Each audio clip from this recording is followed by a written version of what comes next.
എല്ലാവർക്കും Adobe premier പ്രോയുടെ മറ്റൊരു പാർട്ടിലോട്ട് സ്വാഗതം.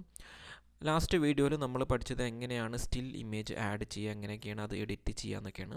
അപ്പം ഈ വീഡിയോയിൽ നമ്മൾ പഠിക്കാൻ പോകുന്നത് എങ്ങനെയാണ് ഒരു ടെക്സ്റ്റ് അല്ലെങ്കിൽ ലാബിൽ അല്ലെങ്കിൽ ടൈറ്റിലൊക്കെ നമ്മൾക്ക് വീഡിയോസിലും നമ്മളുടെ ഈ പിക്ചറിലൊക്കെ ആഡ് ചെയ്യുക. സീക്വൻസിൽ എവിടെ വേണമെങ്കിലും നമുക്ക് ടെക്സ്റ്റും ടൈറ്റിലൊക്കെ ആഡ് ചെയ്യാൻ പറ്റും. അപ്പോൾ അതിനായിട്ട് നമുക്ക് ഈ ടൂൾ ബാറിൽ പോയി കഴിഞ്ഞാൽ ഇവിടെ ഏറ്റവും ലാസ്റ്റ് കാണുന്ന ടി എന്ന് പറഞ്ഞാണ് അതിൻ്റെ ഷോർട്ട് കട്ട് ടി. ഓക്കെ, ഞാൻ ടി പ്രസ് ചെയ്തു. ഇനി ഈ ടീയിൽ വന്നിട്ട് നമ്മൾ ഒരു സെക്കൻഡ് പ്രസ് ചെയ്ത് മൗസ് ഒരു സെക്കൻഡ് പ്രസ് ചെയ്ത് പിടിക്കുകയാണെങ്കിൽ നമുക്ക് രണ്ട് ഓപ്ഷൻസ് വരും. ഒന്ന് ടൈപ്പ് ടൂൾ. ഈ ടൈപ്പ് ടൂൾ പ്രസ് ചെയ്ത് കഴിഞ്ഞാൽ നമുക്ക് നോർമലായിട്ട് ഹലോ എന്നുള്ളത് വന്നു. ഓക്കെ, ഇനി അതെല്ലാം നമ്മൾ യൂസ് ചെയ്യുന്നത് വെർട്ടിക്കലാണെങ്കിൽ ശ്രദ്ധിച്ചു കഴിഞ്ഞാൽ നമ്മൾ താഴോട്ടായിരിക്കും വരുന്നുണ്ടാവുക. ഓക്കെ, അപ്പോൾ ഇങ്ങനെ രണ്ട് ടൂളാണ് ഇതിലുള്ളത്. അപ്പോൾ ഞാൻ കൺട്രോൾ സെറ്റ് അടിച്ചു.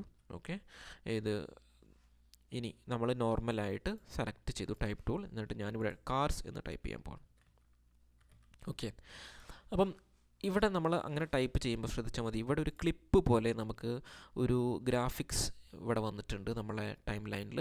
ഇതിൻ്റെ പേര് കാർസ് എന്നാണ്. എന്താണോ നമ്മൾ ടൈപ്പ് ചെയ്ത് അതിൻ്റെ കാർസ് എന്നുള്ള പേര് വന്നിട്ടുണ്ട്. ഇതിൻ്റെ ഒരു ഡ്യൂറേഷൻ എന്ന് പറയുന്നത് 5 സെക്കൻഡ് ആയിരിക്കും. ഓക്കെ, അപ്പോൾ നമ്മൾ പണ്ടും ഇമേജ് ഡ്രാഗ് ചെയ്തപ്പോഴും അതിൻ്റെ ഒരു ഡിഫോൾട്ടായിട്ട് വന്ന 5 സെക്കൻഡാണ്. ഇത് നമുക്ക് കൂട്ടാനും കുറയ്ക്കാനൊക്കെ പറ്റും. ഓക്കെ, നമുക്ക് കൂട്ടാം, കുറയ്ക്കാനോ കുറയ്ക്കാം. അപ്പോൾ നേരത്തെ 5 സെക്കൻഡിൽ ഞാൻ 5 സെക്കൻഡിലാക്കി. ഇനി നമുക്ക് ഇതിൻ്റെ പൊസിഷൻ, അതായത് ഇവിടുന്ന് നമുക്ക് പൊസിഷൻ മാറ്റണമെങ്കിൽ ജസ്റ്റ് ഇങ്ങനെ ടൂൾ ബാറിൽ സെലക്ഷൻ ടൂൾ അല്ലെങ്കിൽ വി എന്ന് പറഞ്ഞ ഷോർട്ട് കട്ട് പ്രസ് ചെയ്തിട്ട് നമുക്ക് ഇങ്ങോട്ട് എവിടെ വന്നിട്ട് നമുക്ക് ഡ്രാഗ് ചെയ്യാൻ പറ്റും. ഓക്കെ, നമുക്ക് ഈ ടൂള് നമ്മൾ കാർസ് എന്ന് പറഞ്ഞത് നമുക്ക് എഡിറ്റ് ചെയ്യണമെങ്കിൽ വീണ്ടും നമ്മൾ ടീയിലോട്ട് പോയി ഇവിടെ വന്നിട്ട് നമുക്ക് എന്താണോ എഡിറ്റിംഗ് എന്താണോ ആവശ്യമുള്ളത് നമുക്ക് എഡിറ്റ് ചെയ്യാൻ പറ്റും. ഓക്കെ, അപ്പം ഇത്രയൊക്കെയാണ് നമ്മളെ ഈ ടൂളിൽ നമുക്ക് പറയാനുള്ളത്. ഇനി നമുക്ക് ശ്രദ്ധിച്ചാൽ പറ്റും, എനിക്ക് ഇത് എഡിറ്റ് ചെയ്യണം. എന്നിട്ട് കാർസ് എന്നാക്കണം. ഞാൻ കാർസ് എന്നാക്കി. ഓക്കെ, എന്നിട്ട് ഞാൻ പതുക്കെ ഇതിൻ്റെ പൊസിഷൻ ഇങ്ങോട്ട് മാറ്റി വെച്ചു. ഓക്കെ, ഇനി വേണ്ടത് ഇതിൻ്റെ കളറൊക്കെ എനിക്കൊന്ന് ചേഞ്ച് ചെയ്യണം.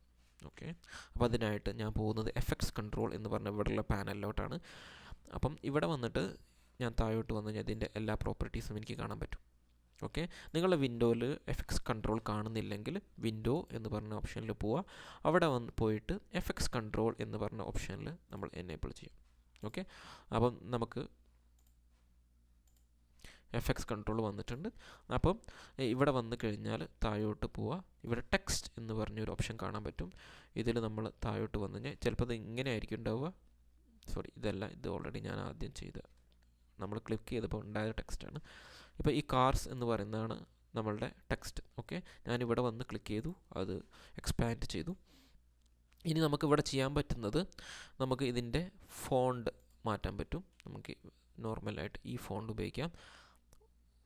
ഫോണ്ടിൽ എന്തോ പ്രശ്നമുണ്ട്. ഓക്കെ, ഇനി ഇത് റെഗുലർ, ഇറ്റാലിക്, ബോൾഡ് ഇതൊക്കെ ഇവിടെ ഉണ്ട്. ഇനി ബോൾഡ്, ഇറ്റാലിക് ഇത് കുഴപ്പമില്ല. ഇനി ഇതിൻ്റെ സൈസ് നമുക്ക് മാറ്റണമെങ്കിൽ ഇവിടെ പോവാം. സൈസ് കുറയ്ക്കണമെങ്കിൽ ഓക്കെ, സൈസ് കുറച്ചു. എന്നിട്ട് ഞാനിത് ഇങ്ങോട്ട് ഡ്രാഗ് ചെയ്തു. ഓക്കെ, ഇനി നമുക്ക് സെൻറ്റർ അലൈൻഡ്, ലെഫ്റ്റ് അലൈൻ ഇങ്ങനെയുള്ള ഒരുപാട് ഓപ്ഷൻസ് ഒക്കെ ഉണ്ട്. ഇനി ഇവിടെ നമുക്ക് ഫിൽ എന്ന് പറഞ്ഞ ഓപ്ഷനിൽ പോയിട്ട് നമുക്ക് ഏത് കളറാണോ വേണ്ടത് ഡബിൾ ക്ലിക്ക് ചെയ്ത് കഴിഞ്ഞാൽ നമുക്ക് ഇവിടെ വന്നിട്ട് ഏത് കളറും സെലക്ട് ചെയ്യാം. അതല്ല ബാക്ക്ഗ്രൗണ്ടിൽ ഏതെങ്കിലും കളറാണ് വേണ്ടെങ്കിൽ ഒന്നില്ലെങ്കിൽ ഇവിടെ വന്നിട്ട് ക്ലിക്ക് ചെയ്ത് നമുക്ക് ബാക്ക്ഗ്രൗണ്ട് സെലക്ട് ചെയ്യാം. സെലക്ട് ചെയ്തു. അപ്പോൾ ഈ ബാക്ക്ഗ്രൗണ്ട് കളറാണ് നമ്മൾ സെലക്ട് ആയിട്ടുള്ളത്. അല്ലെങ്കിൽ ഇവിടെ വന്നിട്ട് നമുക്ക് എന്താണോ വേണ്ടത് അത് നമുക്ക് സെലക്ട് ചെയ്യാം. അപ്പോൾ ആ കളറായി. ഇനി ഇവിടെ വന്നിട്ട് നമ്മൾ ഈ ബാക്ക്ഗ്രൗണ്ട് കളർ സെലക്ട് ചെയ്തു. ഓക്കെ, ഇനി ഉള്ളത് ഞാൻ ഷാഡോ ആദ്യം ഞാൻ ആദ്യത്തെ ടെസ്റ്റ് ചെയ്യുമ്പോൾ ഷാഡോ എനേബിൾ ആയി. നോർമലി ഡിഫോൾട്ടായിട്ട് ഷാഡോ ഉണ്ടായിരിക്കില്ല. അപ്പം ഇതാ ഷാഡോ ഓപ്ഷൻ നമ്മൾ എനേബിൾ ചെയ്യുകയാണെങ്കിൽ ഷാഡോസിൻ്റെ ഒരുപാട് ഓപ്ഷൻസ് നമുക്ക് കാണാം. ഇതിൻ്റെ ഒരു എന്താ പറയുക, ഒപ്പാസിറ്റിയാണ്. പിന്നെ അതേപോലെ ഇതിൻ്റെ നമുക്ക് ആംഗിൾ താഴോട്ടാക്കാം. പിന്നെ ആ ബ്ലർനെസ്, ഡിസ്റ്റൻസ്, പിന്നെ അതേപോലെ ഇങ്ങനെയുള്ള ഒരുപാട് ഓപ്ഷൻസ് ഒക്കെ നമുക്ക് ഇവിടെ ഉണ്ട്. ഇനി ബാക്കിയുള്ള ട്രാൻസ്ഫോം എന്നുള്ള ഓപ്ഷൻ ഉണ്ട്. അതൊക്കെ നമുക്ക് പിന്നീട് നോക്കാം. അതൊക്കെ കുറച്ചും കൂടി ഡീറ്റെയിൽഡ് ആയിട്ട് വരേണ്ട കാര്യങ്ങളാണ്.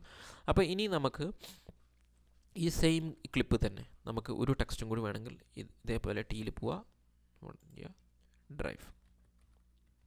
ഓക്കെ. അപ്പം ഇപ്പം അങ്ങനെ ഇതേ സെയിം പ്രോപ്പർട്ടി തന്നെ ഇതിനും കിട്ടിയിട്ടുള്ളത്. ഓക്കെ. ഇനി നമ്മളെ ഒരു ടൈറ്റിൽ ഇതിങ്ങനെ നമ്മൾ ചെയ്യുമ്പോഴുള്ള ഈ ഡ്രൈവ് എന്നുള്ള പേര് മാറിക്കണ്ടോ, നേരത്തെ കാർ എന്നായിരുന്നു, ഇപ്പോൾ ഡ്രൈവ് എന്നായിട്ടുണ്ട്. അപ്പോൾ നമ്മൾ ഇപ്പം ഇത് ഡിലീറ്റ് ചെയ്യുകയാണെങ്കിൽ ആ രണ്ട് ടെക്സ്റ്റും ഡിലീറ്റ് ആയി പോകും, രണ്ടും പോയി. ഓക്കെ. അപ്പോൾ എനിക്ക് അങ്ങനെയല്ല വേണ്ടത്, സെപ്പറേറ്റ് ആയിട്ടാണ് വേണ്ടത്, രണ്ടും പ്രത്യേക പ്രോപ്പർട്ടി വേണമെന്നുണ്ടെങ്കിൽ ഇതേപോലെ നമ്മൾ പോവുക, കാർസ് എന്ന് ടൈപ്പ് ചെയ്തു. ഓക്കെ. നേരത്തെ പ്രോപ്പർട്ടിക്ക് ഇതിന് വന്നിട്ടുണ്ട്. എന്നിട്ട് നമ്മൾ സീക്വൻസിൽ വേറെ എവിടെയെങ്കിലും പോയിട്ട് നമ്മൾ ജസ്റ്റ് ഒന്ന് ക്ലിക്ക് ചെയ്യാം. ഓക്കെ. അതുകൊണ്ട് നമ്മൾ ടൈം ലൈൻ ഇവിടെ കൊണ്ടുവന്നിച്ചു. എന്നിട്ട് ടി ഒന്നും കൂടി നമ്മളിവിടെ ഒന്ന് പ്രസ് ചെയ്തു. ഓക്കെ. ക്ലിക്ക് ചെയ്തു. ഇപ്പോൾ ഡ്രൈവ്. അപ്പം നമ്മൾ ശ്രദ്ധിച്ചാൽ കാണാം രണ്ടാമതായിട്ട് ഒന്നും കൂടി വന്നിട്ടുണ്ട്. അപ്പം നമ്മൾ ഇത് ഡിലീറ്റ് ചെയ്താലും ഈ ഡ്രൈവ് ഇത് സെപ്പറേറ്റ് ആയതുകൊണ്ട് ഇത് ഡിലീറ്റ് ആയി പോവില്ല. അപ്പോൾ രണ്ടും 5 സെക്കൻഡാണ് ഡിഫോൾട്ടായിട്ട് വരുന്നത്. ഓക്കെ. ഇനി നമുക്കിത് സെപ്പറേറ്റ് ആയിട്ട് അങ്ങോട്ട് മൂവ് ചെയ്യണമെങ്കിൽ അത് മൂവ് ചെയ്യാം. ഇതിൻ്റെ പ്രോപ്പർട്ടീസൊക്കെ മാറ്റണമെങ്കിൽ അതിൻ്റെ പ്രോപ്പർട്ടീസൊക്കെ മാറ്റാം. ഡ്രൈവിൽ വന്നു, ഫിൽ കളർ നമ്മൾ ഏതെങ്കിലും ഒരു കളർ ഞാൻ സെലക്ട് ചെയ്തു. ഓക്കെ. അപ്പം ഇങ്ങനെയൊക്കെയാണ് നമ്മൾ ടെക്സ്റ്റും കാര്യങ്ങളൊക്കെ ചെയ്യാൻ പറ്റുക. ഓക്കെ. അപ്പോൾ ഇത്രയൊക്കെയാണ് നമുക്ക് ഇതിലുള്ളത്. നമുക്ക് ജസ്റ്റ് നമുക്കൊന്ന് പ്ലേ ചെയ്ത് നോക്കാം.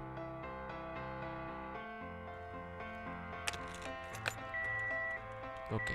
അപ്പോൾ 5 സെക്കൻഡ് നമ്മളുടെ ആ ടൈറ്റിലും ഇത് രണ്ടും വന്നിട്ടുണ്ട്. ഇത് വേണമെങ്കിൽ നമുക്ക് നേരത്തെ പറഞ്ഞ പോലെ എക്സ്റ്റെൻഡ് ചെയ്യാം. അപ്പോൾ ഇത്രയൊക്കെയാണ് നമുക്ക് ഇതിൽ പറയാനുള്ളത് ടെക്സ്റ്റിൻ്റെ ലൈറ്റ് ടൈറ്റിലിൻ്റെ കാര്യത്തിലൊക്കെ. അപ്പം അടുത്ത വീഡിയോ ആയിട്ട് വീണ്ടും വരുന്നവരെ ടേക്ക് കെയർ.